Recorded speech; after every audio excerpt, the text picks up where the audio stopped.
Hello friends, welcome to my channel the bucket of stories. दोस्तों, आज की कहानी है घर आए मेहमान। राहुल अपनी पत्नी सीमा और अपनी माँ के साथ रहता था। गर्मियों की छुट्टी में राहुल की बुआ फूफा अपने लड़के सोनू के साथ उनके घर रहने आए। घर आते ही फूफा जी राहुल से बोले कि यहाँ तो बहुत गर्मी है, घर में कोई एसी नहीं है क्या? राहुल की माँ ने बोला, भाई साहब, अभी कुछ दिन पहले ही राहुल ने अपने कमरे में एसी लगवाया है। यह सुनते ही फूफा जी अपने बेटे से बोले कि सारा सामान राहुल के कमरे में ले गए। राहुल और उसकी पत्नी सीमा चुप रहे, क्योंकि उन्होंने सोचा कि कुछ दिन की ही तो बात है। इस तरह बुआ फूफा जी को राहुल के घर रहते 1 महीना हो गया। राहुल ने अपनी माँ से पूछा कि बुआ जी कब जाने वाली हैं? हम कब तक ऐसे ही हाल में सोकर अपना गुजारा करेंगे? राहुल की माँ बोली, बेटा, रिश्तेदारी का मामला है, हम कुछ कह भी नहीं सकते।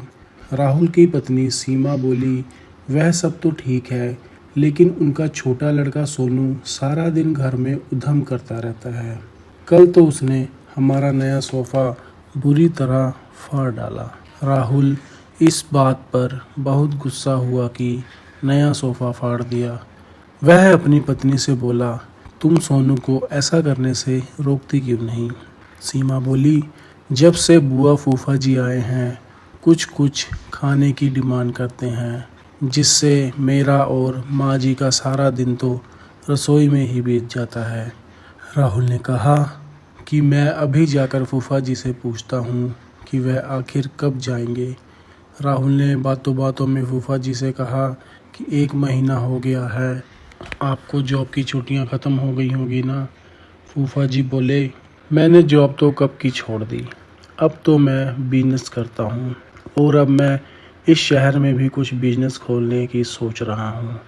पहले इस शहर को अच्छे से समझ लूँ, जिसमें 2-3 महीने तो लग ही जाएंगे। यह सुनकर राहुल समझ गया कि फूफा जी अभी जाने वाले नहीं हैं। उसने यह बात अपनी पत्नी और माँ को बताई। सीमा बोली, जब घी सीधी उंगली से नहीं निकलता तो उंगली टेढ़ी करनी पड़ती है। इनके साथ भी कुछ ऐसा ही करना होगा। आप यह काम अब मुझ पर छोड़ दीजिए। उसी रात बुआ और फूफा जी छत पर थे। तभी उनका लड़का सोनू चिल्लाता हुआ उनके पास गया और बोला कि मैंने अभी एक चुड़ैल को देखा है। तभी एक चुड़ैल वहां आ गई और बुआ और फूफा जी को बोली कि तुम में से कौन पहले मेरा भोजन बनना चाहेगा। चुड़ैल को देखकर वह बहुत डर गए और उस घर से भाग गए। उनके जाने के बाद सीमा ने अपना चुड़ैल का मुखौटा उतारा। बुआ के परिवार के जाने के बाद चैन की सांस ली। सीमा की सास ने सीमा से कहा कि तू तो बड़ी अच्छी चुड़ैल बनती है। यह कहकर सब हंसने लगे।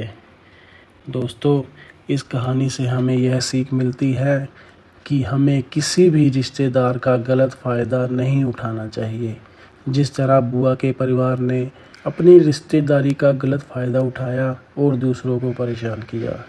दोस्तों, स्टोरी अच्छी लगी हो तो हमारे चैनल को सब्सक्राइब ज़रूर करना और घंटे के आइकन को ज़रूर दबाना। Thank you friends.